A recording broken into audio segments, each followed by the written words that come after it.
questioning yourself, am I giving myself or my team enough space slash time to figure this stuff out?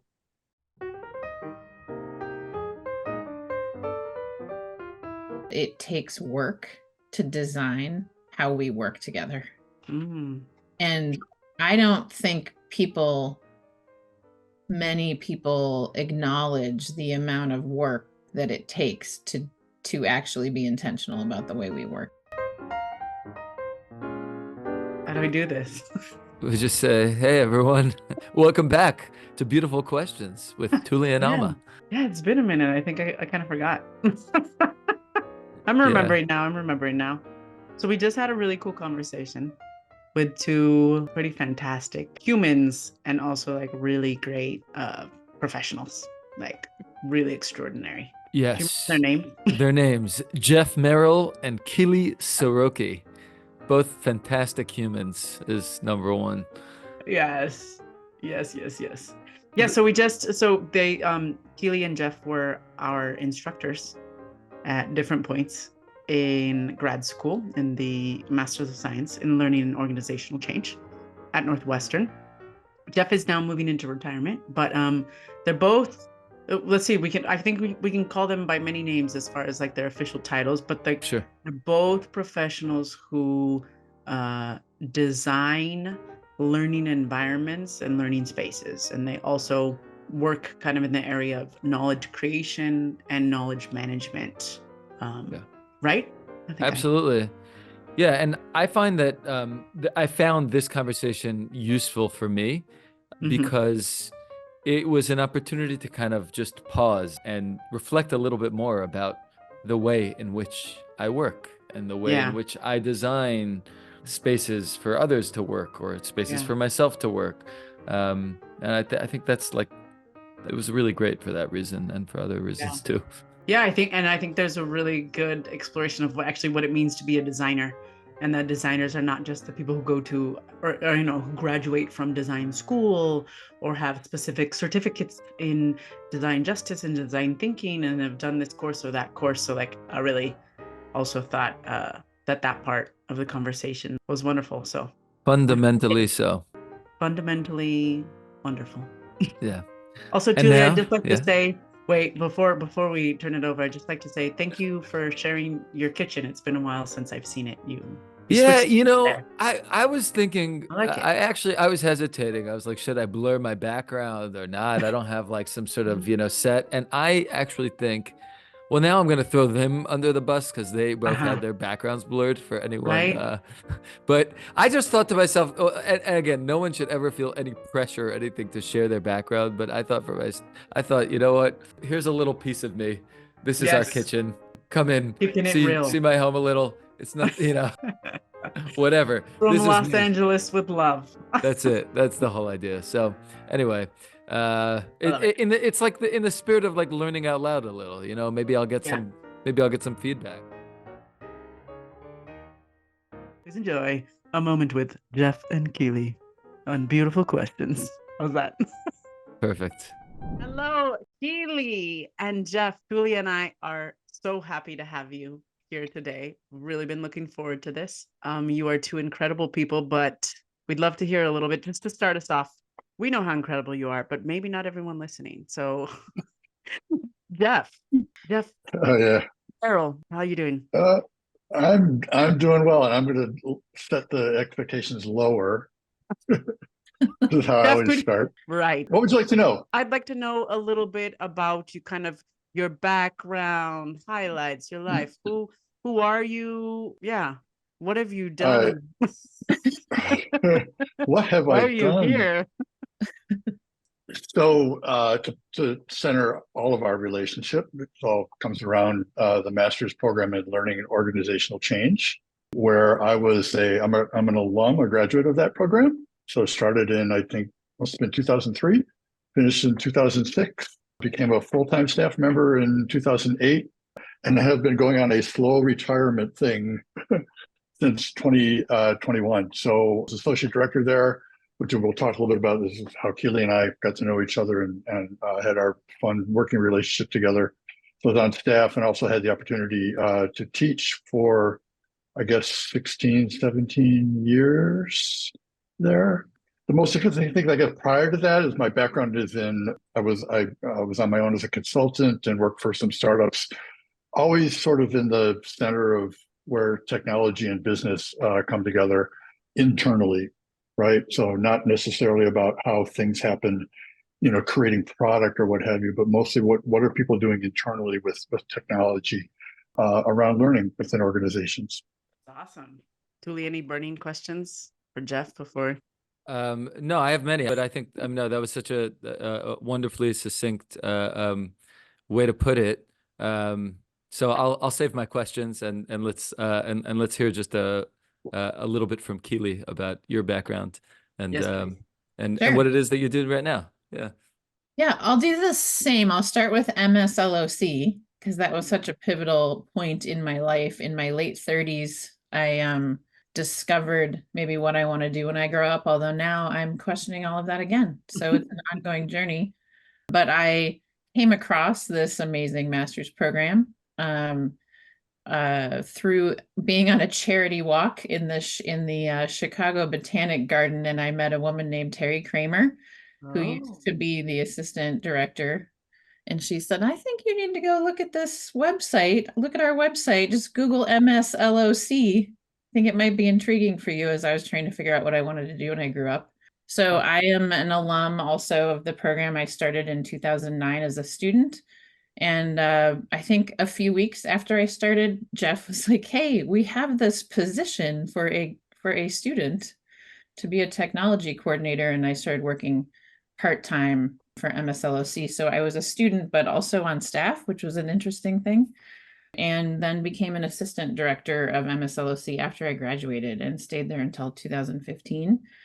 And I took Jeff's class, which changed my life. He didn't say what classes he teaches, but the class that I took in 2010 was called Creating and Sharing Knowledge. And I realized that knowledge management is a profession, and I had never heard of that before.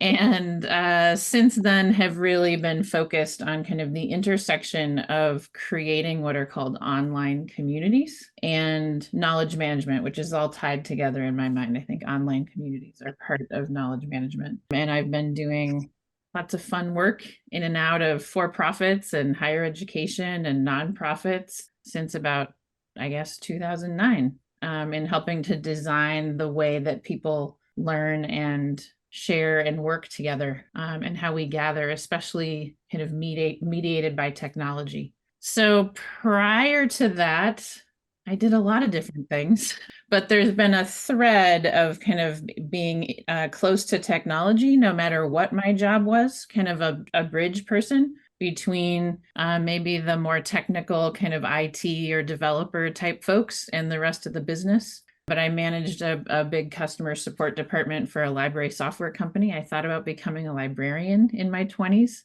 I flirted with the Kellogg MBA program for a long time. Never was quite right. Feel that. I've been a director of education at a church. I mean, if you look at my background, people go, what's going on? I've done a lot of different things in my career, but am kind of landed on being a director of knowledge sharing, I would say. Have had various titles like that recently. That's awesome. That's awesome. I'm excited to go more into that. Now, it's funny that you mentioned that class.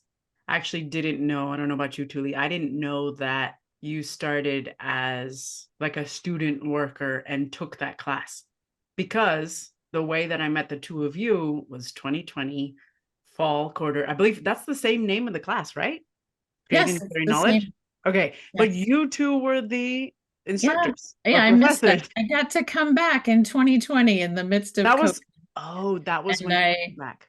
Started. I've taught for the past 4 years with Jeff and some other folks who teach that class.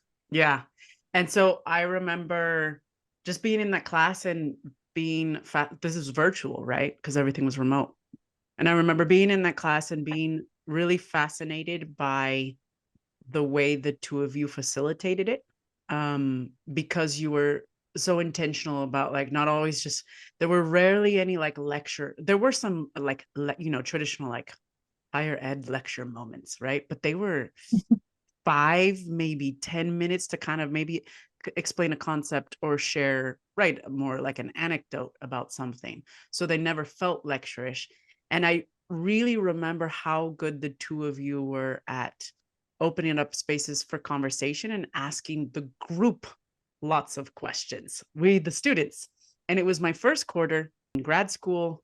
And I think it was very easy to just come in with this mindset of like learning in higher ed or, formal learning equals I listen, I learn from them, right? You know what I mean? Even though, I mean, I'm oversimplifying it, but what I'm getting at is that the two of you embodied a really different way of creating and sharing knowledge or learning, right? And I know Tuli and I are really interested in understanding more about your collaboration, because that was 2020, but you had been working from. So what has your collaboration look like, and how would you describe kind of your relationship or how you've learned together? Oh man. Do you want to start, Jeff? Share your perspective and then I'll share mine. Well, I was, yeah, I mean, 'cause it's really kind of interesting. So if you go through the years, sort of what was happening in those years with technology and stuff, and we started, working together in 2009. I think a couple of things that were driving us. So, number one, part of the reason that I was really happy that kind of Keeley kind of fell in from the sky and took MSLOC was because here's a person who obviously is very curious about a lot of things, had didn't have any fear of technology, right? That's like one of the things that people just sort of just got all freaked out by it, and it's just a fun human to be around. So the opportunity to try and begin to collaborate was a nice opportunity that presented itself. And I was going to give Kimberly Scott, who's the director of the program, some kudos here, because she was always great at allowing the team and the staff to kind of find its own way and who they brought in for help and how they did that.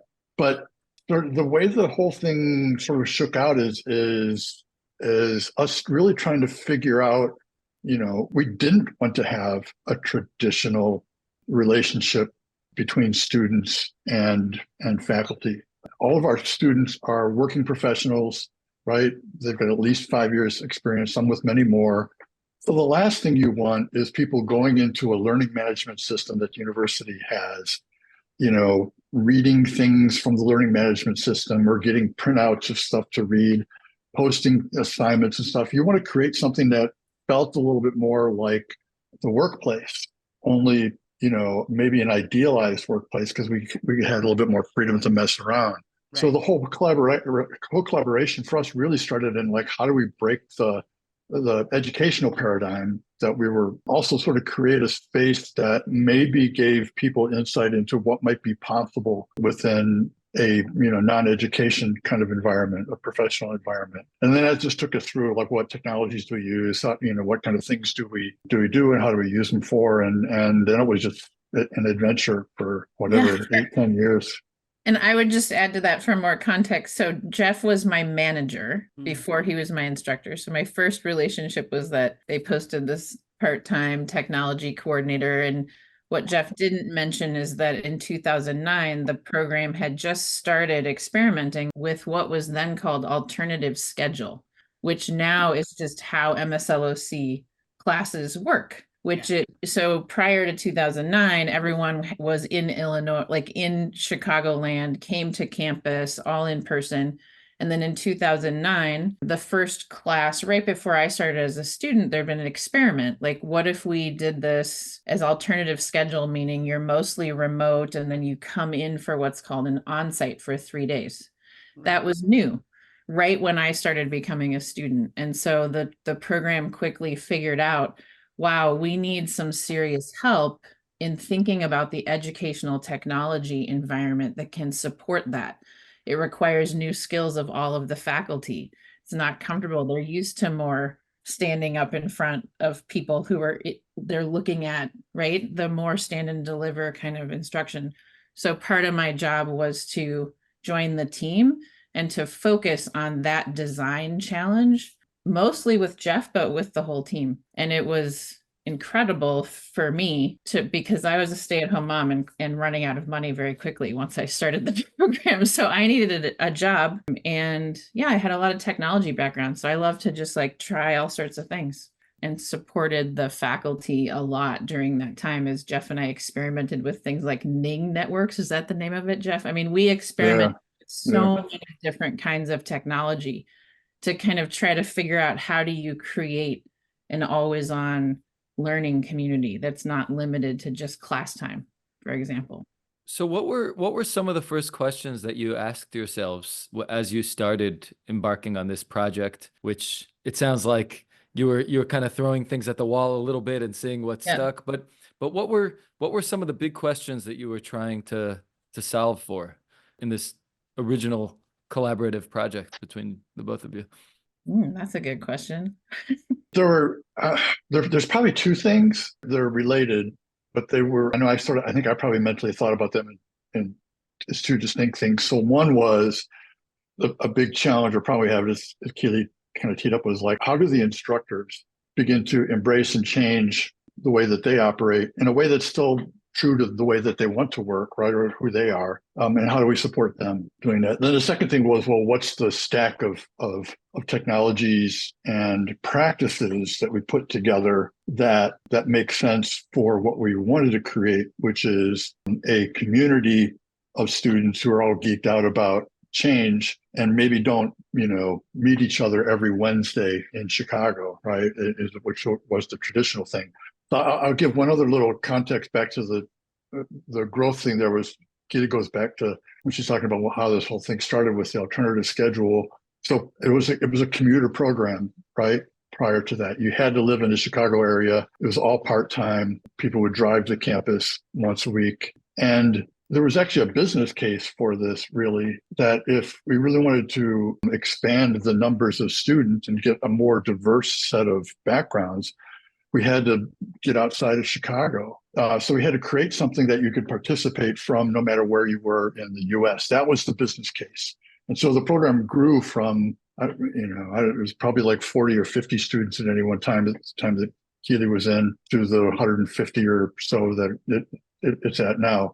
So how do you create a set of practices and some technologies that allow you to create this learning community when people are all over the place, was sort of the big problem that we were trying to solve. And then secondarily, it was, all right, we've got a bunch of instructors that, we need to figure out how to support them in the work that they want to do. And I would just add that there's another layer that kind of was always there for us, which is how do we break some of the assumptions in higher education about how you create a learning environment and what does that mean? And we were always trying to create a learning community that included alum, faculty, current students, and staff in an always on kind of online place, right? This is not at all the norm in higher education, right? We wanted to break the mold of, if you think about maybe when you were in undergrad or in master's, most of the classes probably were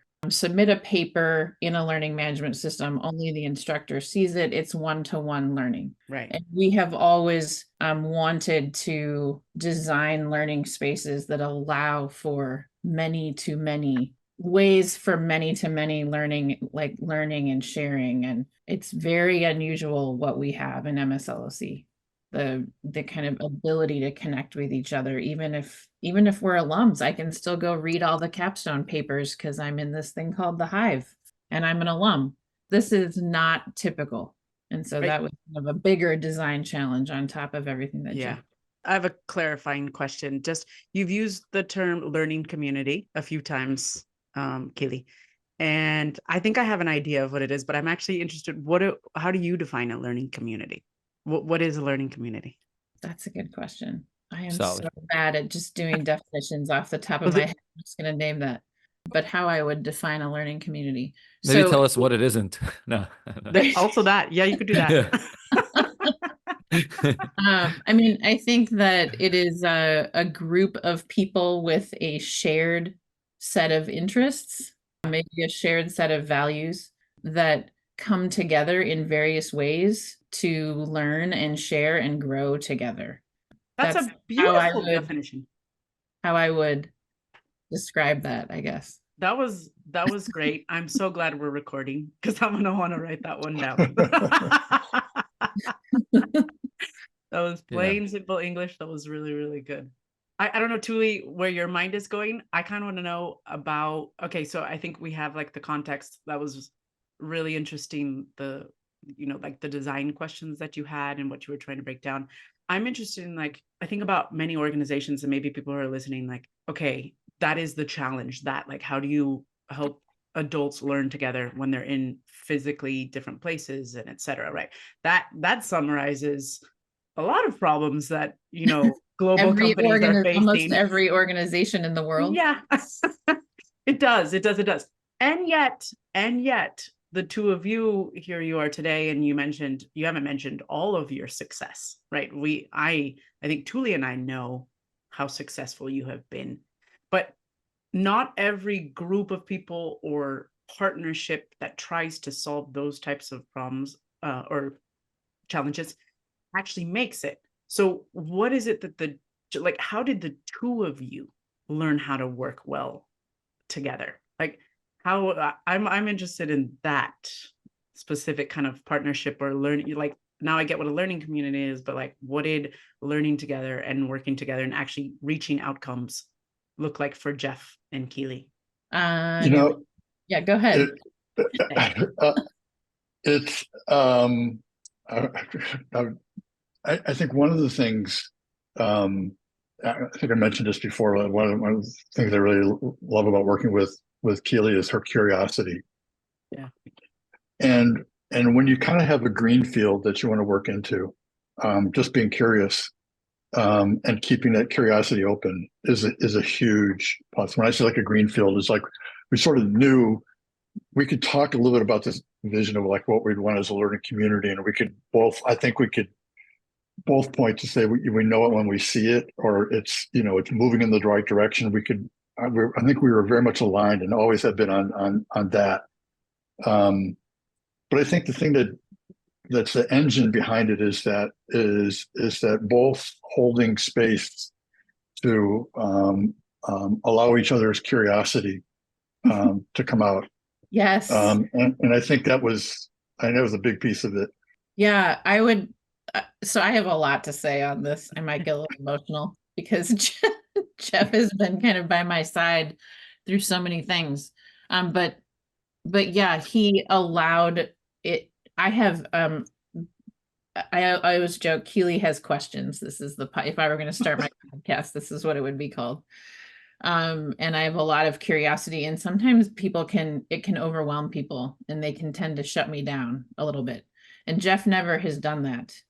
He has allowed me to kind of express all of these big ideas and knows that we're not going to do all of it. And he doesn't get freaked out by my big visions and ideas. And I think what Jeff has done for me is we have always kind of interacted with a yes and mentality. So we have a lot of ideas, we design well together, we're really good at listening to each other, and there's always like yes and right, we go big and expansive, and then we're pretty good at kind of saying, well, what would make sense to experiment with next, right? And how do we actually run that experiment? And Jeff really helped me. I used to more when I first met Jeff, jump to solutions really quickly. I think this is very human, like it's a human nature thing, right? I'd make huge leaps really quickly. I would jump to solutions, and had done that a lot prior to coming to MSLOC and working with Jeff. And he really has helped me slow down, and put the brakes on and say, okay, but what are some other solutions? Like, let's not just jump to our first solution without making me feel like the first idea was a bad one, right? So really modeling that kind of human-centered design way of looking at things. Like there's lots and lots of solutions, and was really good at calling me out on things. He was also my practicum advisor. He was my instructor. So on my learning journey, always like there were times when he said, you're making some assumptions about this organization you're working with, Keeley. You can't You don't know what their culture is after talking to them for 2 weeks. Hold the phone. He's also very good at Yeah.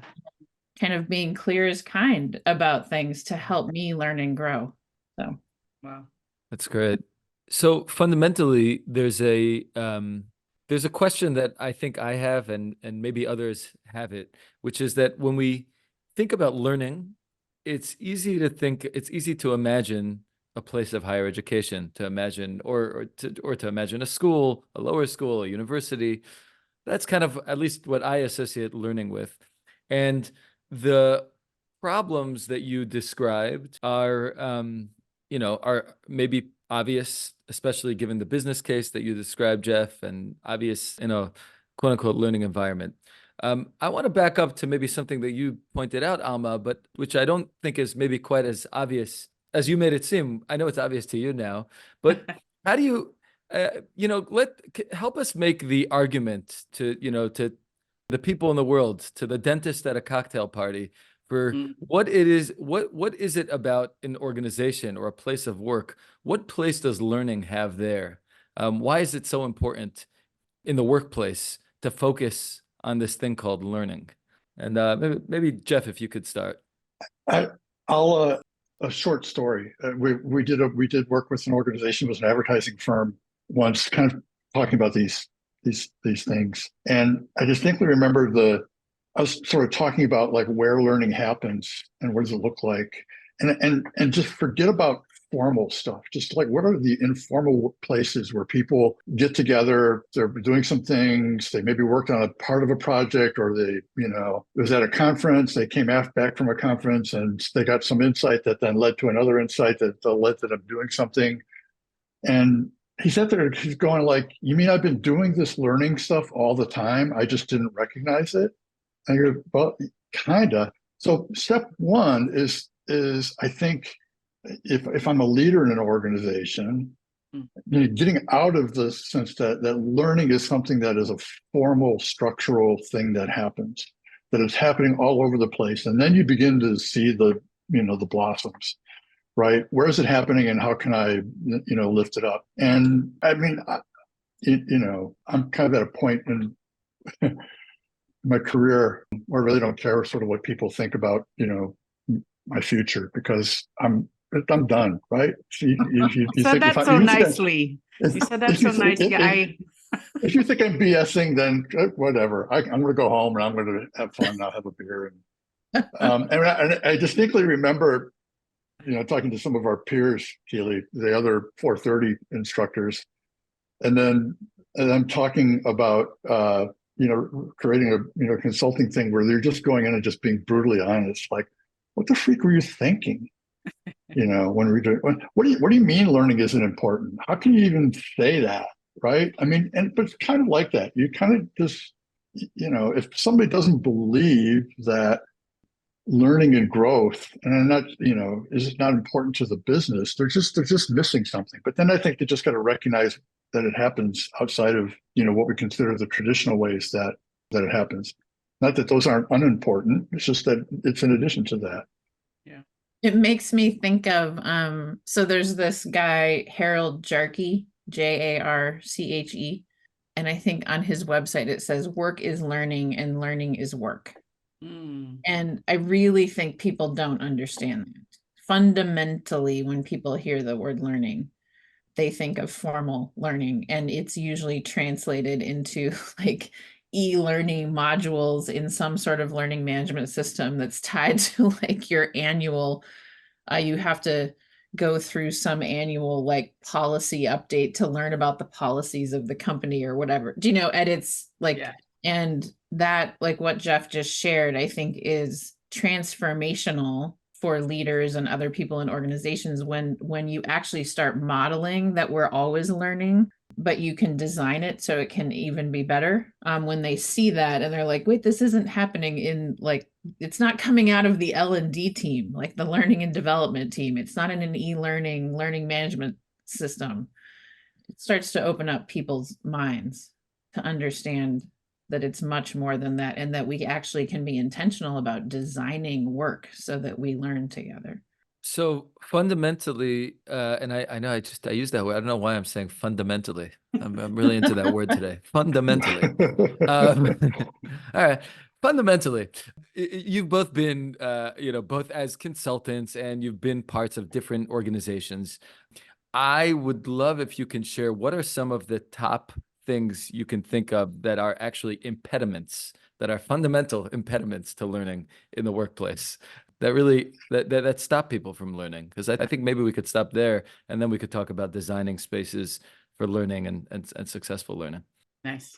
I'm going to throw it over to Keeley because she's got the good mix of most recent experiences. Yeah, and truly, I've done a little bit of consulting, but I mostly have been internal in orgs. I guess whatever. I'm an internal consultant is how I would. Yeah. So what are impediments to learning? That's the question, right? Yeah. I mean, the first thing that comes to mind for me is cultures or teams or environments that have really low psychological safety. And psychological safety is really a term that is misunderstood a lot. I'm not an expert on it, but go read Amy Edmondson if you have never heard this term. She will talk about it much better than me. But you could explain. But psychological safety is essentially like, do employees or whoever's interacting, do they feel comfortable enough to say, hey, I made a mistake, or there is a risk in this project and I'm going to name it, even though it's going to slow the project down. I feel safe enough to admit that I did something wrong, right? And that we're going to come out of that learning something together, and that there's not going to be a bunch of negative ramifications. In fact, maybe I will be applauded for my bravery, right? I think when that is not there, when psychological safety is not there, it's harder to learn. But I would also say that when there is not enough time for reflection, and there's not enough time to kind of to go slow to go fast, that is a huge impediment to learning. And I would say most of our orgs are not set up for a lot of reflection or slowing down. And that's really key to being able to really learn something new. So you're saying when the job description says in a fast-paced environment, right, that's code for we don't learn here, or we make it difficult to learn here. It might be more difficult. It might be. Yeah. I think that reminds me of like a little bit of what we talked about with Dory about productivity and the origins of, speaking specifically of like US history and kind of that obsession with productivity and the way that capitalism has been traditionally practiced here, right here in the US. And I wonder, I mean, because then you say like, well, really, you just said an impediment apart from psychological safety is not having enough time to go slow in order to go fast, right? To slow it down. And that just seems like it goes right up against most KPIs and OKRs and blah, blah, blah. So like the way that most people in at least bigger organizations are measured for being productive or unproductive. So what do we do about that? Like, I guess that's my big question. So like, if you're working in an organization, like I can get it. It feels like two huge values are just coming. Like Jeff, you said, well, how can you say that learning is important? And I guess maybe I've worked with, different industries, and I can hear certain either clients or potential clients who didn't become clients answering something like that. Well, like, there isn't time to learn, or learning is time consuming and we have to do, and like we're selling here, or we have a business here and we need to be productive here, right? And so how do you even reconcile this kind of like productivity versus learning issue, if I'm making myself clear? Any ideas? Yeah, it might be a red herring, the productivity learning thing. Honestly, maybe that's one way to get at it, is just to say that, look, you're just creating a false, construct there. I mean, and I get it. I mean, because people say, like, things that send me off at times are things like, we'll see stuff around, micro learning. All we're going to do is make little bits because we don't have any time. So let's give people like 2 minutes of learning. Sorry, maybe that, I find that's not that's not the stuff that changes your business or, how you do things. But there'll people who say, all right, we've taken care of learning because we've got micro learning now that people can get on their phone. I think someone needs to challenge the thing that said that learning and productivity are opposites, or can't be done together. I do know. I mean, people. I'm not sure if I can think of specific examples where this kind of came into play. I mean, this is the way we thought about it, but I know other people have thought about this as well too. Other leaders is the organization is going through some change, or the team's going through some change, and they kind of sit back and they ask themselves within whatever business that is. It could be something that runs at a really fast pace. Hospitals are very different from bakeries that are different from education. But within the context of that business, you're saying you need to ask, are we allowing enough space, and meaning time, for this change to take hold in a way that we get the productivity we think we want from it. Ryan Smerrick, another one of our colleagues, will talk a lot about routines, right? There are small routines that happen in some organizations that just become, levers for learning to sort of take hold. But I think the real key is to just discard that learning and productivity are not in conflict with each other. And in your world, whatever the business world is to say, all right, in our context, with what we have to deal with, can we give a little bit of extra space to get what we want out of whatever we're trying to, whatever change we're trying to achieve? And how do we do that? And how do we know? And that's that's a discussion. That's something that I would look at as a leader. Yeah.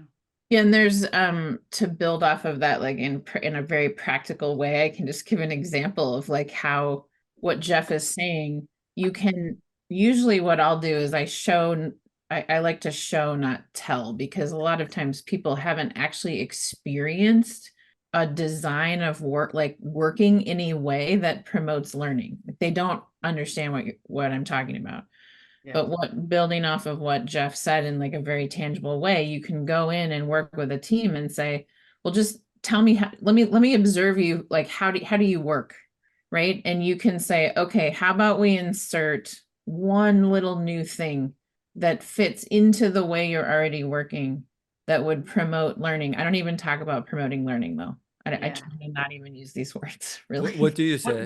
It's more like, it's important for the team to kind of know what you're all working on. I'm observing that you're spending a lot of time narrating your work out loud in a meeting. What if there was an automated post in Slack or Microsoft Teams that posted every Monday with a couple open-ended questions, one of which is, where are you blocked? How could the people in this team help you this week? Right? Not even everyone has to answer. Wow. This most senior leader can model vulnerability by saying what they're stuck on.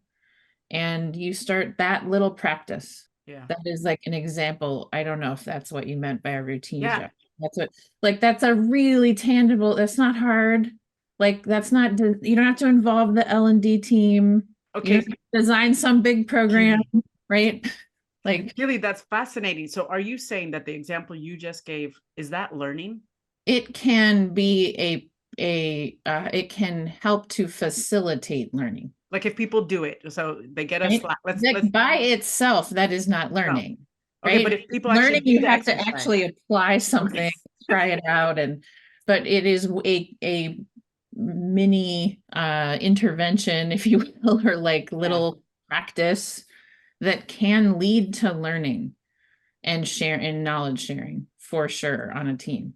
So like if let's say a team of 5, they get that automated message on a Monday, right? So what I'm not trying to be facetious. Like this is things are going off in my brain because I come from the consulting world, right? And usually how we talk about this practice that you're talking about would usually be categorized as like a team effectiveness or a team building practice or team routine. Well, it's all of those things, right? Yeah, which is what I'm wondering if that's where you're going with it, because right. It also supports building community. It also helps the newbies on the team become comfortable. like a lot of the designs that support learning also support other things like employee engagement, people feeling like they belong, right? Getting to know each other. There's all sorts of, which is like, I think Jeff and I both are usually designing through many lenses, right? Yeah. Learning, knowledge sharing, community building, connection, communication. Like I'm thinking about all of those lenses all the time. And that you can do these like a single thing like that that supports a lot, including learning. Right. So would it be safe to say, like Keeley, in your experience, then that learning sometimes looks like team building exercises? Learning sometimes happens through not okay, because you mentioned like L&D, right? And you mentioned that you don't use the term supports learning. And I think like if you think about how a lot of big organizations are even designed and set up, right? The structure, there's an L&D team, like it is a separate thing and a function, and they are the ones who own the thing called learning and developing. Don't get me started on this. Jeff No, and I go, want to get you started. oh, Oh, I do want to get you started, actually. That's what we're going for. right. Get Yeah, fired well up, said. get fired Well up. said. We Why? all should own learning. Everyone should own learning, right? Exactly. I think so. What I mean, what's there's so many questions I could ask. If Julie, feel free to jump in, but my mind is just going like we often brand like simple feedback loops and team building like habits or routines.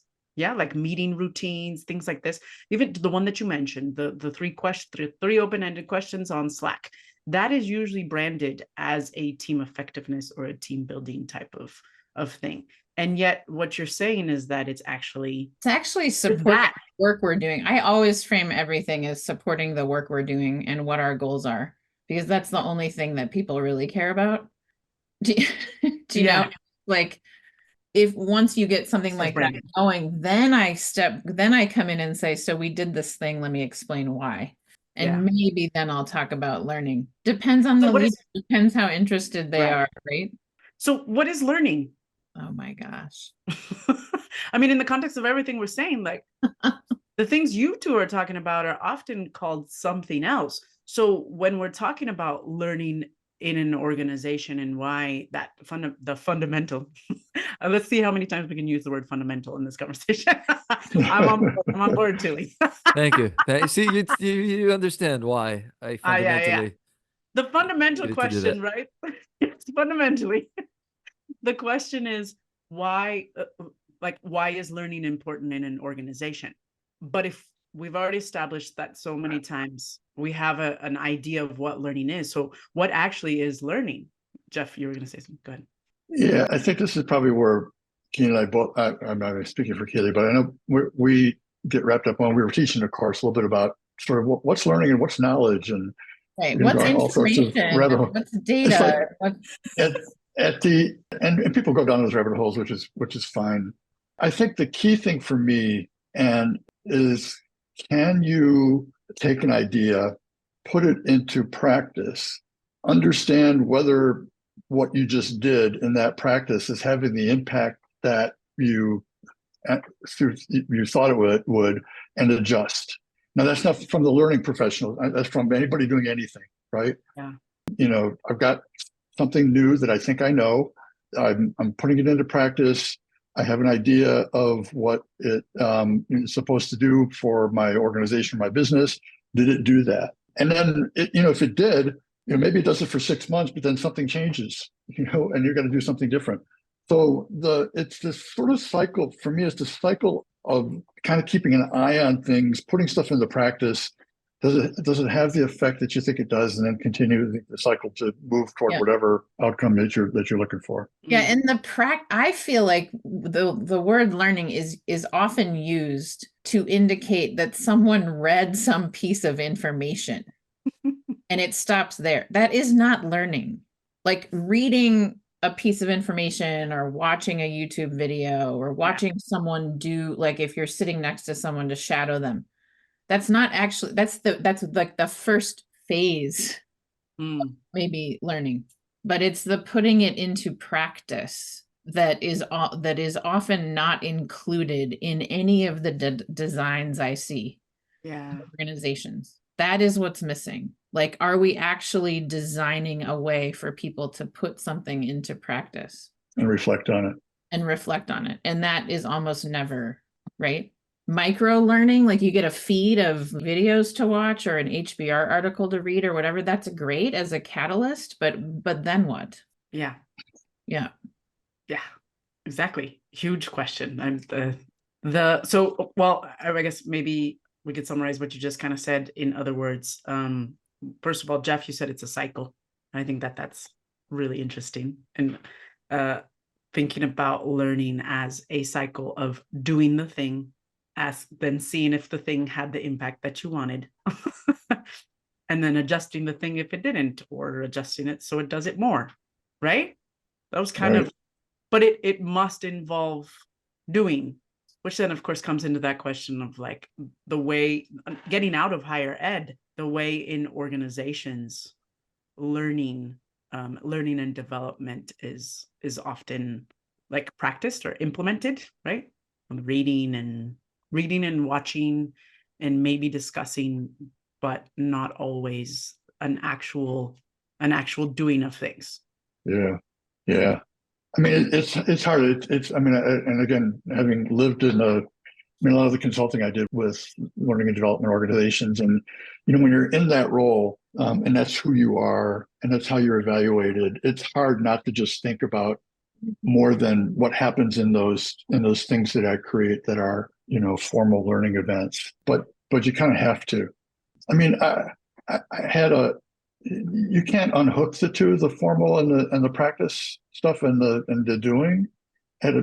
We're just talking about just vacationing from retirement. I don't know what you call that.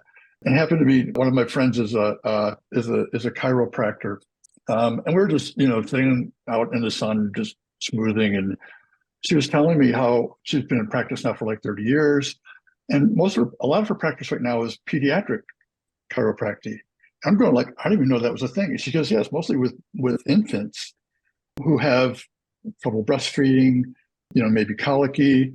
And I'm, did you do that? She said, well, I, had a good friend who just had a kid.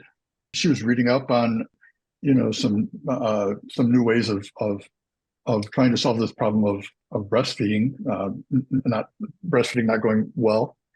And my friend said, yeah, so I saw there's some formal education that she went out to get on that. And she started doing it with her friend, and her friend started referring other friends. And now she's into practice, right? Now she's actually doing it. Mm-hmm. And she said, I could go back and I can go get more certifications or whatever, but I've been doing it now for 8-10 years. She's working with a bunch of doulas who know her, and other folks who deal with infants. She's got the practice, but she's constantly getting this feedback loop of, I got a spark of something that went on. I'm doing these work with patients. They're all different all the time.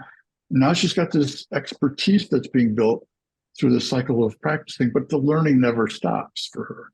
So when you unpack most learning things, it's usually something that looks like that, right? There was a need, or some sort of kind of interesting problem came up. Maybe people hung their hat on some formal learning. They put it into practice, and that starts the cycle.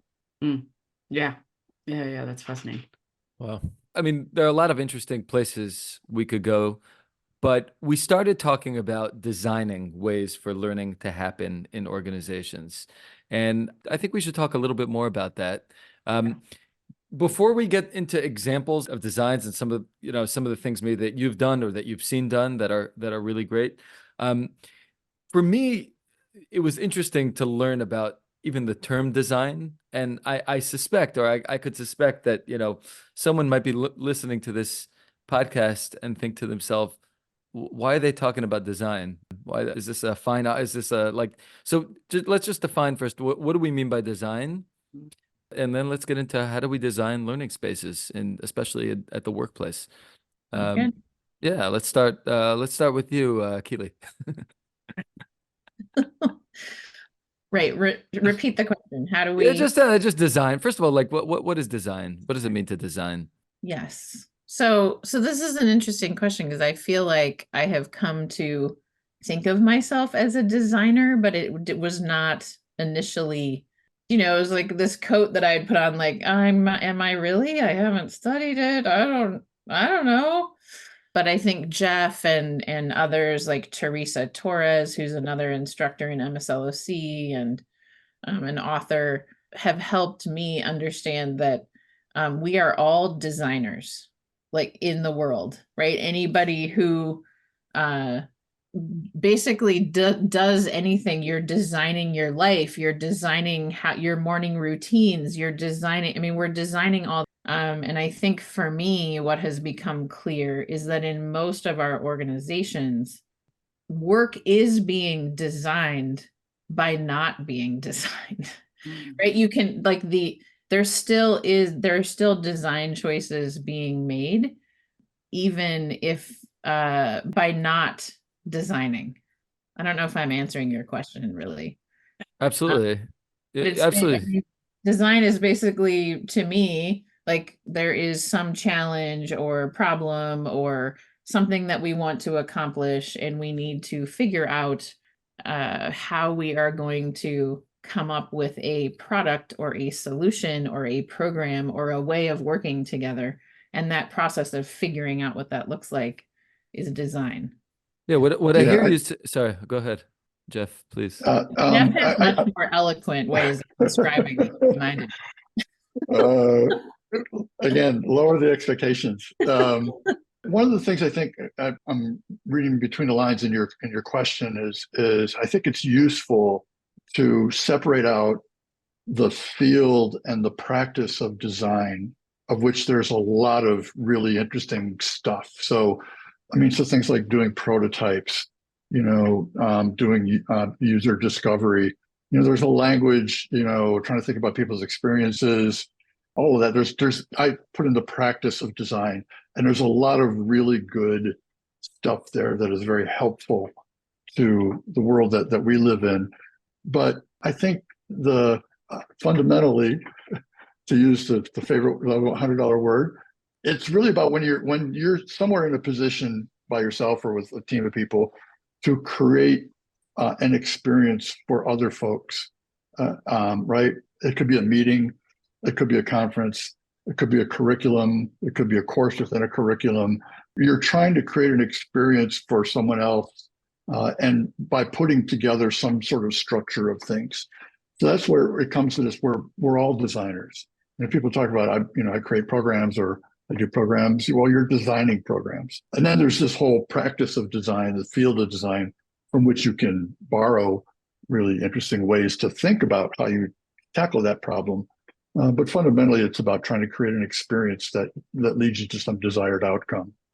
And what I'm hearing both of you saying is that it's useful to think of ourselves in the workplace as designers, because then we could just be more purposeful about the way in which work is happening. I mean, like you said before, Keeley, we're designing whether we're conscious of it or not. But if we can think of ourselves that way, then we can tweak it in a way that might promote more learning, for example. Yeah.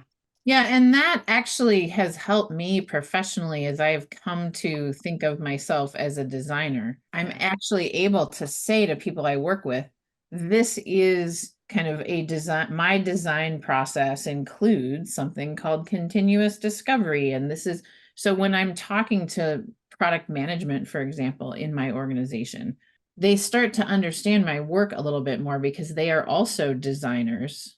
They own that. Maybe think of themselves that way. And so then all of a sudden we have some shared language that they didn't realize that my job was also a design job.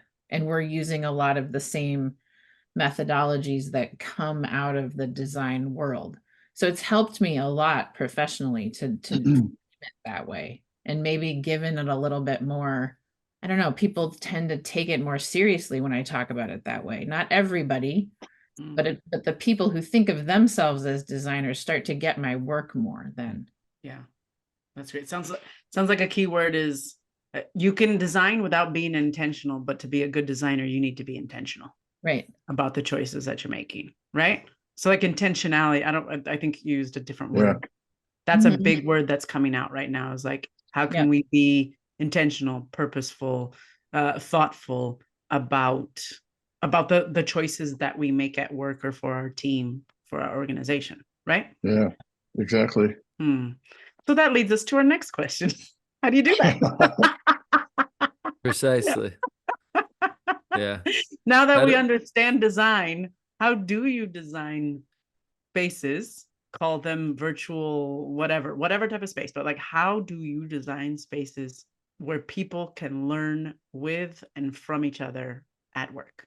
Can I just add to your question, Alma? Because I think that fundamentally, I'm just playing a drinking game with myself now. But It's tea. That's boring. um, Please go get some tequila. we can. I think that we can ask that question about people that are in different positions, of course, in the workplace, right? So there's the learning professional of sorts, right? Whether you're the director of knowledge or an L&D professional or whatever that title might be, you can be just a manager of a team, or you could be like, you could work in the mailroom, right? Meaning my point is that you could be at any level in an organization. Also, you might want to think about designing learning. So you can answer this question in whatever way, but I want to be intentional about who we're speaking about when we're speaking about, the designer of this learning experience. It could be the way that you do it, Great. I could go and take that where you said someone in a mail room or whatever. I reminded of a story. I actually think, I don't know where it came from, but I think some people are very good at thinking about their job, even if they're just an individual practitioner, as creating an experience, right? Especially think about in people who are, in a retail environment.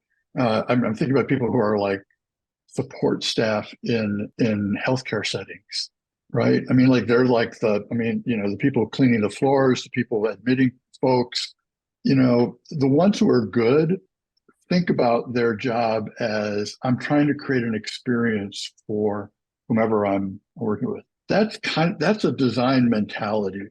They don't have to have all the practice, I'm not prototyping the experience, right? But that's key.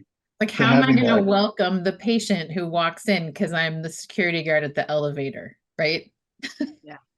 Their Right. language would be, I think, yeah, exactly. I'm trying to, it may not be experience, but it's the way that they think about it. Then I think you elevate into people who are, in the kind of types of roles that Keeley and I are in, where you begin to be presented with problems or projects where some of the tool sets from the world of design become more helpful to you. But I think fundamentally for me, I think it's about thinking about whatever you're doing as creating a vibe and experience. Yeah. Yeah, that's Sorry, great. Julie just took another shot. That's why we were laughing. That's just said fundamentally. I'm just like, Fundamentally. But What a great. Speaking of learning, like, look at what we all embodied, Julie. I mean, you really were the facilitator in this case, and you got us into, and like now it's just like coming out of us naturally, the word fundamentally. I like imagine scaling that. I'm being partly facetious and partly like true. Honestly, even like facilitators, when you're trying to facilitate some type of thing, that's what you kind of do. You want to kind of like plant some little idea or get the mind. Jeff, you're talking about like a mindset, like the mentality of a designer, right? And I feel like Julie, here's the facetious part. Julie, you like planted this little idea of fundamentally into our heads, and look how it is. we're practicing it. We're practicing Yeah. it. We are Right. learning how to get to the fundamental issues of learning in I'm organizations. gonna have to go through some fundamental detax after this podcast. Yes, as long as we don't turn into fundamentalists. Yes. You can count on that. We're definitely not that. Yeah. Although I do have some mantras Too much and of a good things thing. that I attempt. I might be a little fundamentalist in some areas. The fundamentalist designer. There are some things Anyway. I believe. Yeah. Keely, so sorry. Yeah, Keely, I think you were gonna, I think I cut you Well, off. I You were lost, gonna so I've share. lost the thread of what the where are we at with our question? How are we designing spaces for learning? That's the question. So Jeff just started talking about, okay, how maybe like an individual practitioner might think in like a design mindset. And now I guess we're moving a little bit to someone maybe in your position Right, someone or who's manager. actually like Yeah, has the task of, that's right. Yeah. Yeah. yeah, I mean, again, I don't know that there's any right answer to these questions, but I would just start by, oh my gosh, I can't believe I was talking Fundamentally. Yeah. Yeah. fundamentally. And also examples. I'm sorry to cut you off, but Yeah, I can give if you you have some. any examples or stories to tell, that could be that fundamentally could be a good place to Right. start. So first of all, I don't do this well all of the time, but it is always my intention to design with, not for people. So before starting anything, um, that's kind of my like underlying assumption that this is how we are going to design. We will design with, not for. Whether Yeah. that's like in my case, in my current case, that's employees at my company. And for me, the start of that design process is to just talk to people, as many people as I can. And, when I first join an organization, I'm really, really good at that. And I have to remind myself to keep coming back to that kind of like discovery, always be talking to people. What is the current experience? Maybe we launched some sort of program, or we did something, we had this intent to build this experience. I mean, a minor thing was we changed in my organization how we were honoring people celebrating their work anniversary, because it was taking up a lot of time, because we used to be a much smaller company, and we changed the way we do that. It's not necessary. I mean, that's more on the community building side of the work I do. But so, okay, we changed that. We did discovery in the beginning of that. Like, it's probably time now to come back and say, okay, what's the experience now? Do people still feel recognized? Is the experience actually matching the design? So kind of this continuous discovery is really important. And the question of how, a lot of this for me is show, don't tell. So picking little experiments to run, right? Of like maybe that one thing, that example I gave before, where maybe I'm working with a team and I help the leader try this little, once a week, there's a question that gets answered in Slack, and then coming back and saying, hey, well, how's that going? Involving the team. And is this adding to your work, or does it just feel like another task? Being in constant contact, checking in on is the intervention or the design or the program actually doing what we thought? And most of the time it will not be exactly matching what you were intending to design. So it's just this like iteration, and not trying to not build big, like design big programs. Yeah. Things that take like a really long time to design, and then launching them. And by the time you launch it, the context has already changed. Yeah. I think that's another big piece of designing real learning communities, learning environment, is like little things that you're constantly iterating on. I'm going to stop there because I may have lost. No, that's great. That in fact, well, until you know this, but I got to do the Designing for Organizational Effectiveness certificate, right? And Jeff was a part of that, and Keeley was a part at certain moments of that year-long experience. And I would say one of the biggest turning points for me that I learned from the two of you and other instructors was that breaking down that paradigm about the big reveal and like designing the big program. And I come from consulting, and so whether you're internally consulting, right, like you said, Keeley, or doing it as external, it is just think about like the big programs that are out there, like project managers. What do they, what do they do? Like, how are most projects or initiatives, any type of it, not even just learning initiatives, any type of initiative usually has like, there's the discovery phase, and then there's the design, and right, and then there's the rollout, and then you might measure effectiveness. Like most in this world, those are kind of the high level steps that we follow. And I think when I went through this course and we learned about continuous discovery, which is basically like continuous listening. I mean, in the most simple of terms, it's like getting really, really good at listening, right?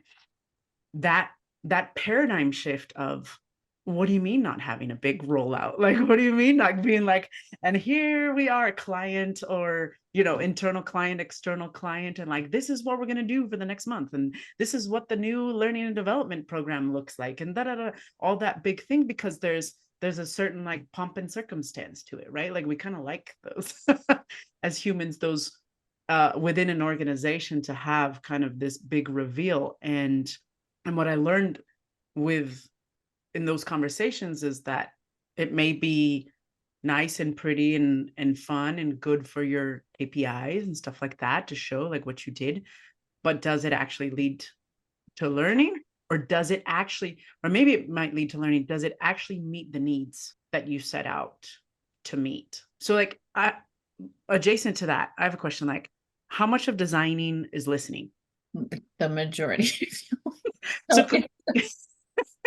Keeley, you said that you spend a lot of time talking to people. What do you actually mean when you say that you talk to people in your job? So like when I came into my current job, I've been there almost 3 years. I think I did I did 90 interviews of like, I don't know, around 300 people. So like a lot of the org.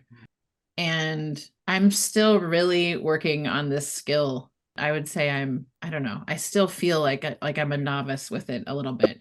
But coming up with questions like, walk me through like your work that's going to happen today. Like actually narrate it for me. Tell me, people don't know how actually to answer these questions. So I have to do a lot of like, no, like actually, where are you? Like, are you in a Slack channel? Are you emailing? I'm trying to just have people narrate how they work. Yeah.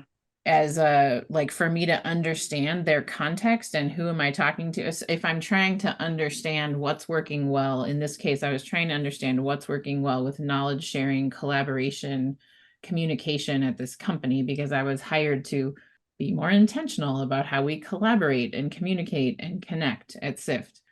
So as many questions that do not allow people to share their ideal self. I'm trying to think of an example of a question that would make people, like, if you ask them, what do you wish this software would do? People do not know how to answer that question. Oftentimes we ask questions around, Jeff, you have a bunch of good ones, I think, on this. Questions that are maybe that don't solicit. Yeah, that's actually a really great example versus like, tell me about what you did with that, whatever that software was yesterday. Right. Yeah. It's more like, don't tell me what you wish it could do, but tell me like, how do you use it today? And is there a place you're getting frustrated? Do you wish that you could do something differently? Trying to at really open-ended questions that actually help me understand that person's context. Where is their friction? What do they wish they could do that they can't? Trying not to lead the witness, but staying really, really open-ended. Yeah, I think a real quick one, another additional one that I've used this before. You can go into places to say like, so tell me about what your team meetings are like. You're going to get idealized self. It's different from saying, tell me about your last team meeting. Yeah. And going into the details that Keeley said, because then you get into sort of the reality of like what is going on. And this is all Teresa Torres' continuous discovery kind of work, but those are really insightful ways of getting at what really happens. Now, these are questions for the designer. Did you find, let's say, Keeley, with these 90 interviews that you conducted, were they also helpful in some way to the people needing to now think about how they actually do their work? And Yes. So this intervention, so now I call it, so this continuous discovery, and talking to people about this, it forces them to slow down and reflect and think about topics that most of them have not thought about, other than being really frustrated. that like handoffs aren't happening. You know, there's all this generic, like, we don't collaborate well. That's my favorite. Sure. What does collaborate mean? We don't even know, right? There's just this general frustration. And when I start talking directly to individual people about their work, they get so passionate. Almost no one ever asks them about it. And I set the stage by saying at our company, we have an aspiration to be more intentional about the way that we work, the way that we design the way we work. And just by saying that, I've already started changing our culture. Because people will stop just at that and say, what? What do you do for work? How come I've never worked with anyone like you at any of my other org. Like no one's ever asked me these things. So it starts planting seeds, especially for people managers or people who lead teams or projects. They start thinking more intentionally about the ways they're working. And so sometimes I'll interview someone and like 6 months later, they'll come back to me and say, hey, can I just like think about something out loud with you? Because you seem to think about these things, like how we work, you know, so it's by doing those types of interviews, I'm planting seeds that there's little, like sometimes the green shoots come out and sometimes they don't. And that's okay. Yeah. Like I go work with the green shoots, you know? So yeah. Dang. So what I've heard so far of like the answer, like how do you design spaces at work for people to learn from and with each other? We just talked about discovery. We didn't even get to the well, but that's because maybe that's because that's like a big part of it. Right? Yeah. Or it sounds like that's what you're saying, that there needs to be a continuous listening, right? A continuous discovering, like what are the actual issues. And I think the two of you have a lot of wisdom on you already shared some like much better questions. And there's got to be thinking about what's the actual issue and not the ideal, and not kind of those amorphous questions, but the real, like, what did you do yesterday?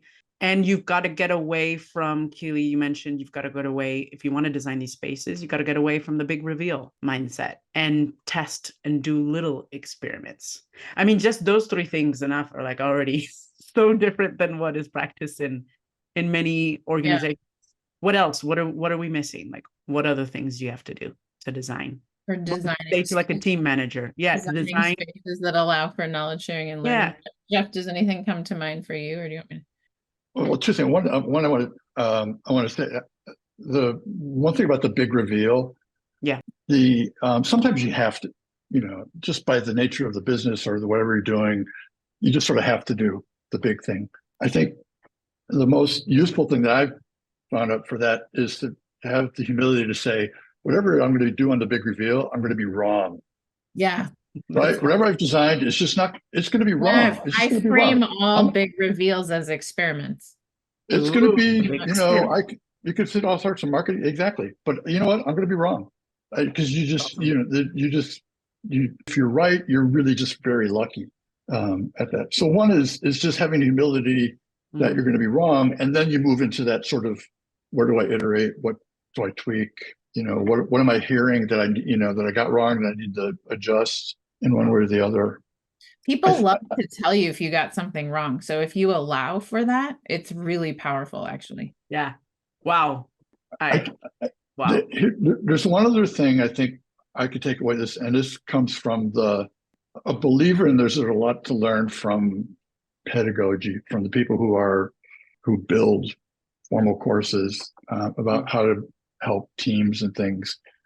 And one of the things I think that would be useful, if I ever went back in and was managing again, I think the way I begin thinking about structuring a learning environment is to make sure I have that good question that we're all trying to solve, right? It's not an objective that we're trying to hit. It's a question that that reveals a problem that we're trying to solve. That changes the game, right? If you have a good question that doesn't have particularly a right answer that you can align around as a group, that then helps you structure something that allows more learning and experimentation to happen. And can that question be, how do we make our next $1 million, or is that not acceptable as a question? I kind of mean that, because isn't that the fundamental question at most for-profit entities? Then you got to chunk down from there, right? I think you got to see if that's the business objective is the key question. What do I need to do? What are all of the things that string together then that I think will impact that making the next $1 million?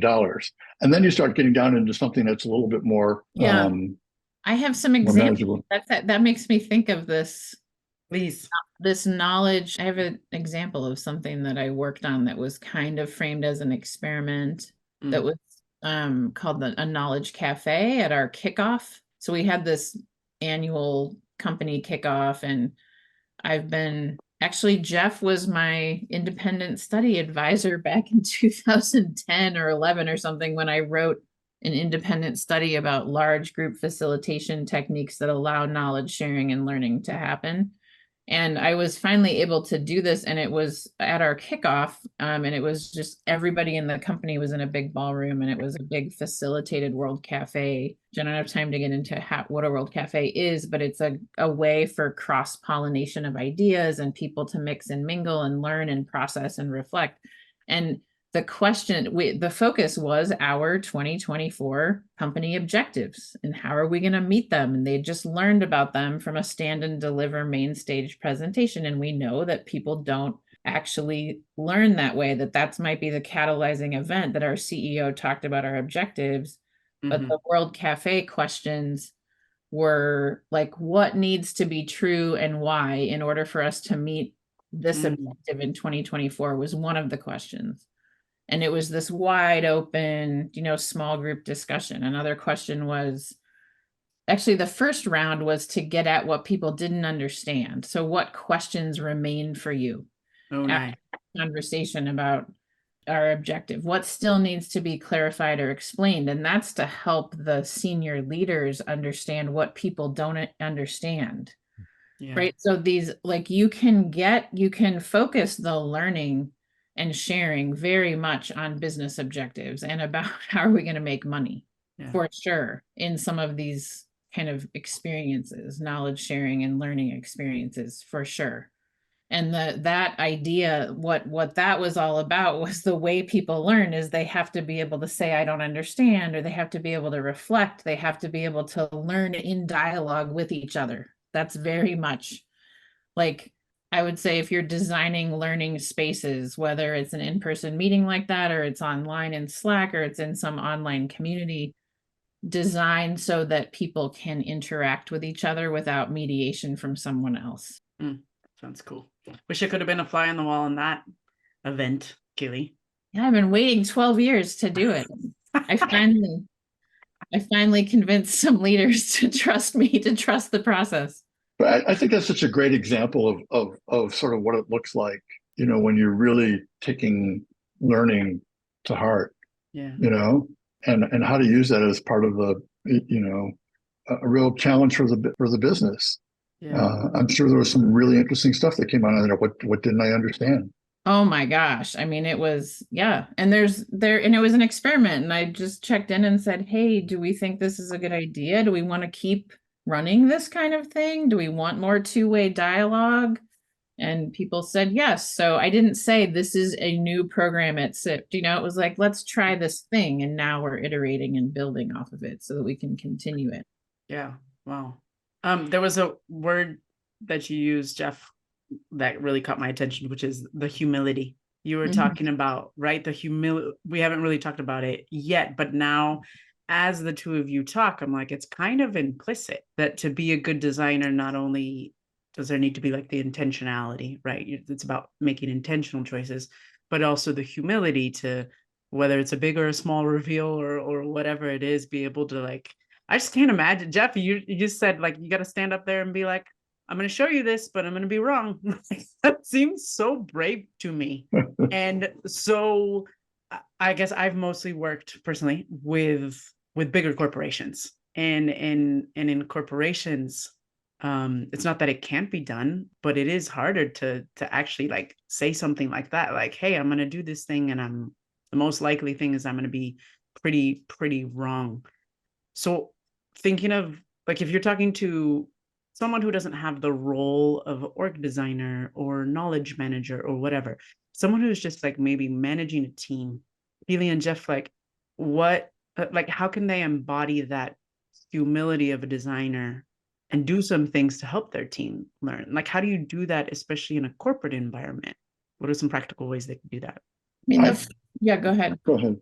I was just gonna, the first thing that came to my mind is for the team leader or the people manager Yeah. to show vulnerability and to model the behavior initially to make it okay for people to start sharing and learning in whatever, like in response to that question I keep talking about, is like maybe we're doing that and people aren't comfortable with it, or they don't know what the right answer is, right? To start modeling it right away, vulnerability. And then once other people start, there is a skill when you have power, when you are a person's manager, when you have certain titles. Yeah. If you keep starting the conversation, that can shut learning down. And so this balance of like, how do I leave enough space to see which voices will start appearing in a conversation, a discussion. And sometimes in the beginning, leaders have to go first, and then if they can get it going very quickly, need to back way off and move into, they need to think of themselves as facilitators.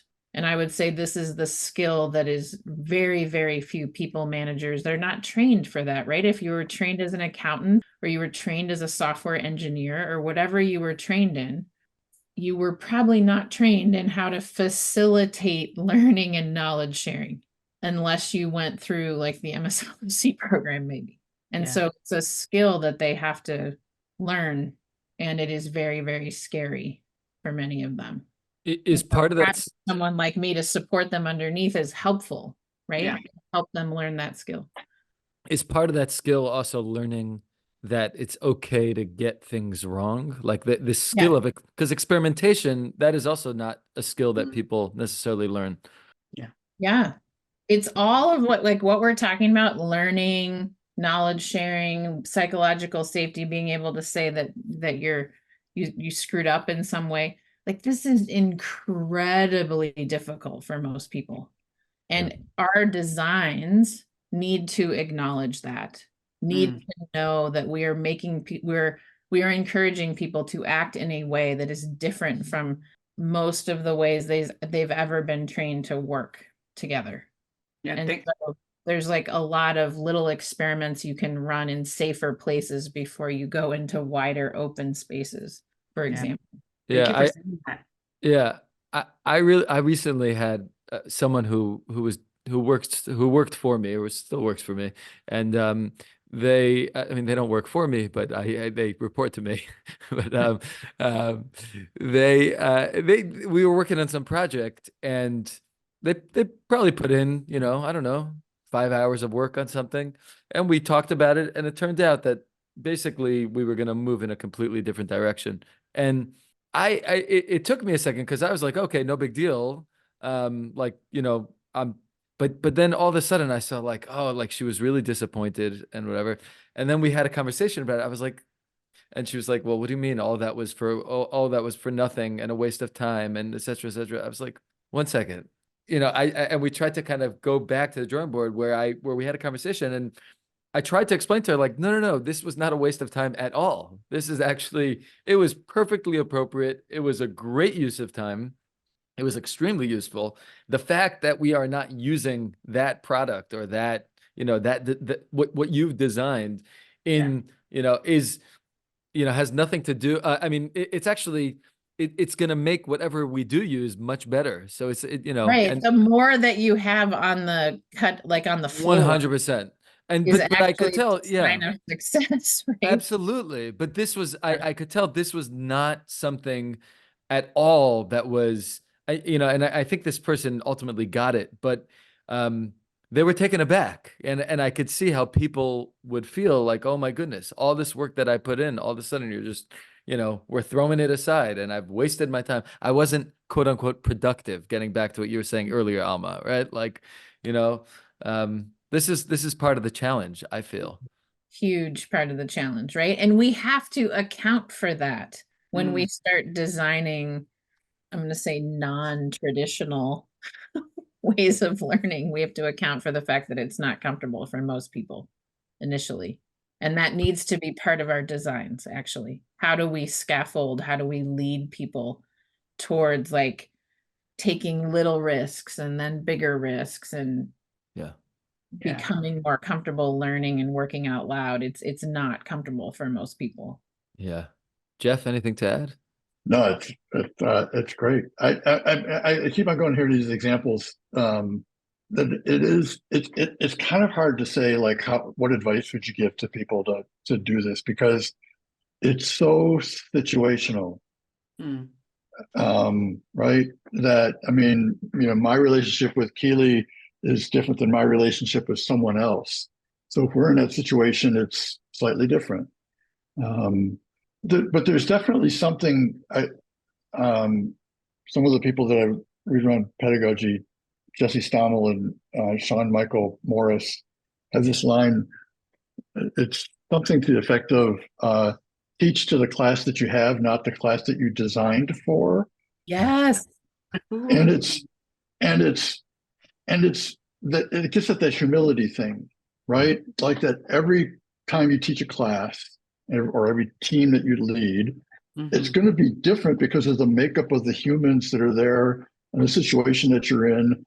And you just got to step back and say, kind of, what's going on here? How do I deal with this with, the objective in mind of I want to, in your case, Julie, have an effective working relationship and not make this person feel bad about some effort that they put into a work product that wasn't going to go forward. Yeah. Exactly. Yeah. Yeah, that's so great. Yeah, context is everything. Like what Jeff said, I mean, the levers that I choose to pull with my colleagues, they're all different. I've been doing that since I left Northwestern. I've been kind of a builder, right? Staying about 2.5-ish years. That was not my intention, but it's kind of how it's gone. And every single organization, I've chosen to pull different levers because the context matters so much. Yeah. So when people reach out to me on a regular basis and say, do you have 30 minutes so I can pick your brain and figure out how to launch a successful online community? I just laugh. Like that's funny, right? I mean, no, I cannot in 30 minutes tell you. Well, but to be fair, Keeley, the levers that you pull are contextual and are different. But your question and your ideal and your goal is fundamentally the same. Right. Which is how do we make sure that the knowledge that we are creating becomes something that we become more conscious of, and that we're able to share that knowledge and I guess also build community through it, and and have that community kind of perpetuate itself. Right. Boy, nicely said. There you go. Nicely said. There you go. That's what we And we're done. And it's a wrap. And that is guess what? You're dealing with a bunch of humans. Yeah. So what could go wrong in designing the way that we work together? And so few organizations have a design team that is focused on helping people craft and be intentional and use the tools in ways that make sense for how we connect, communicate, collaborate, learn. That we just don't have design teams in most of our orgs. And so what could go wrong? I mean, when I go on LinkedIn and read the post after post after post of bitching about, remote or distributed work and all of this stuff, like, I can't even go on there most days, because the people complaining about it also are not funding the design teams that might be needed to actually start working on some of those challenges. Wow. So Really messy. It's really messy. Yeah. So do you have an example of like a company, an organization that is doing it well, like that design team or intentionality about designing how people work? I mean, I think any organizations that actually have teams of people that are, I don't know, there may be digital workplace teams or employee experience teams, or any organization that actually has a knowledge management or an enterprise community manager, anybody that like those organizations are ahead of the game, regardless of who they are. But one comes to mind, just one example, is a colleague. Jeff and I are both members of a group called a kind of community of practice called the Chicago Online Community Professionals. And we kind of came out of a user group in Chicago that we used to all use the same software called Jive. And we just have stayed together because we're all lone wolves in our organizations and very few people understand us. So we often find each other. And there's a guy named Colin, who's a member of that group, who works at Thornton Tomasetti, which I don't think they're headquartered in Chicago, but they have a big office in Chicago, and they're a kind of structural engineering and architecture firm. So they design and build big skyscrapers and buildings. And they have a really robust, intentional communities of practice program there, where they'll have groups of engineers and architects, a highly technical people work at Thornton Tomasetti, and they support thriving communities of practice like I've never heard of anywhere else. And it's, kind of funded and encouraged, and people are encouraged to learn together across teams. There's like there's different types of highly technical communities of practice where they are, and it's positively impacting their bottom line. There's even stories about a community of practice coming up with some innovative idea that saved the company millions of dollars. Like that one, and I think you can read about it on their website even. That's cool. Their communities of practice program. I have not seen that level of like senior leadership understanding of intentional learning. That's it's just part of the way they work. Yeah, I think that's great. I mean, one of the things I've been thinking about throughout this conversation is that, it's one thing to kind of pull the levers, right? Get the right software in place, and that could take, I mean, as you've shared, it could take years of trial and error, and then even then it's never really a finished product because the people are changing, and the environment is changing, and the goals are changing. So it's an ongoing practice, which to me means that really the goal is to create a culture of learning and a culture. And you could say that, okay, maybe culture is the byproduct of doing all these things and doing them well over and over, and having leaders that model them, etc. But it also made me think, like earlier, Keeley, that when you were saying that that the learning has to be also attached to like an action, and I think that's what I heard you say. So forgive me if I'm putting words in your mouth. But I thought to myself that yes, and it might also be useful sometimes to just have learning that's there on an ongoing basis that just helps create a culture of learning. Like, this is what we do here. We experiment with ideas, we share ideas, we ask questions, of course, and that should be the goal, Yeah. Right. And I think a lot of that is like the knowledge sharing part. There's like this cycle, right? There's information, you start sharing that, you start actually doing knowledge sharing, and then people are trying to put into practice and learn from the knowledge sharing. And it's a whole cycle, a culture of that. And you can be intentional about how you create spaces that can foster that. That's like a whole other conversation that we don't have time with going in the weeds on how do you actually do that. But yeah. Yes. Part two. And to start, like at my company, we start, actually my manager, Liz Kaczynski, is an MSLOC alum, and she's been working hard at our company to build a learning culture. And she speaks directly to our employees about it. We might get too geeky sometimes. We try to figure out what words to use. But she names it. We name it. And we're all doing it together or attempting to. That's cool. Yeah. That's cool. Very cool. I think some final questions. Yeah, we're almost. I know Actually. we're almost at time. So yeah. Yeah. So, Jeff, what would, if there's probably many things, but like, what is one thing you wish people, or that you would like people to rethink about the way that they work? You know, I think it's having this little thing in the back of your head that you're questioning yourself. Am I giving myself or my team enough space / time to figure this stuff out? Have I given myself or my team enough space to figure this stuff out? Okay. What about you, Keeley? Yeah, I mean, I've already said it over and over again, but this, I think I would say to acknowledge that it takes work to design how we work together. And I don't think many people acknowledge the amount of work that it takes to actually be intentional about the way we work. And we need to provide some more resources and get real about that in our organizations. I'm kind of tired of the talking, and I want to see some resources put on these things.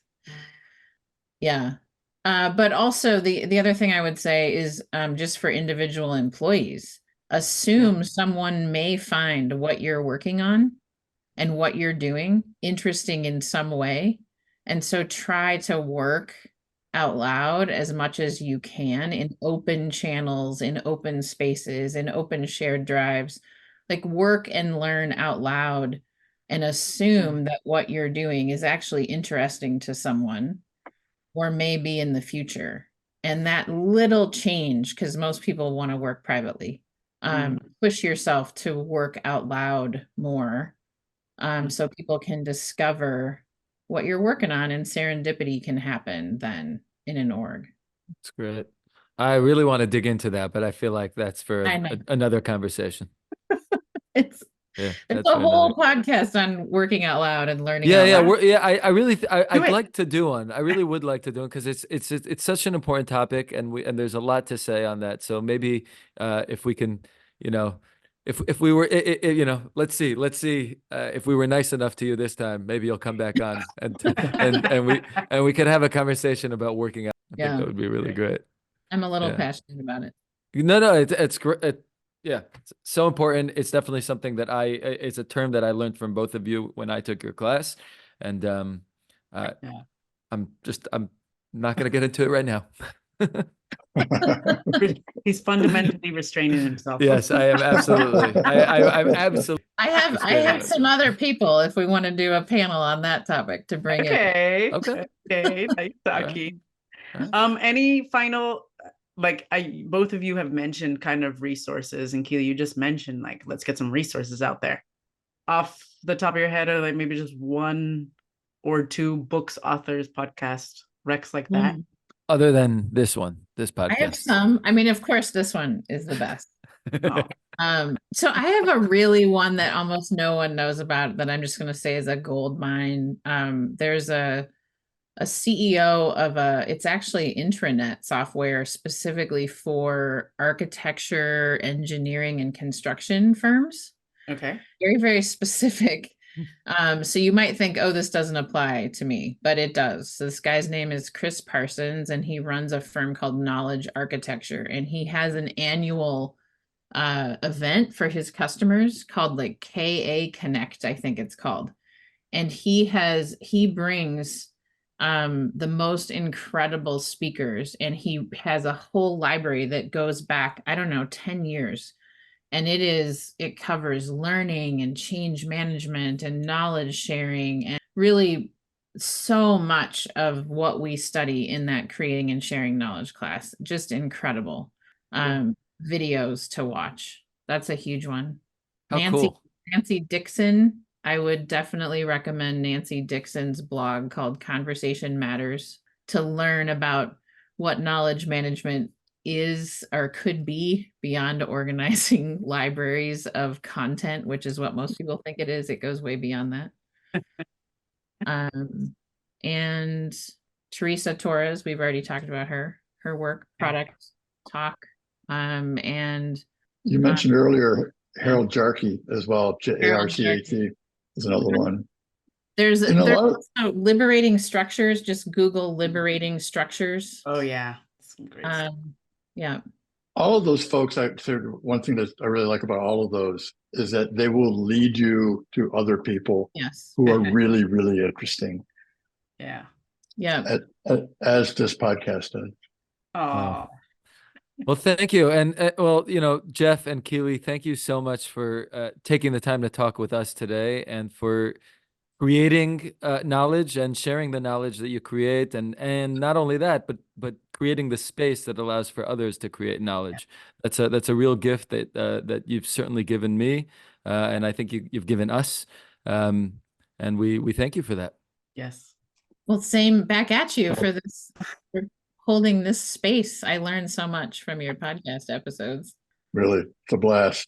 Oh, All right. you. Uh, It's been great. Until the next time. Yes. All right. Stay tuned. All right. Thank you.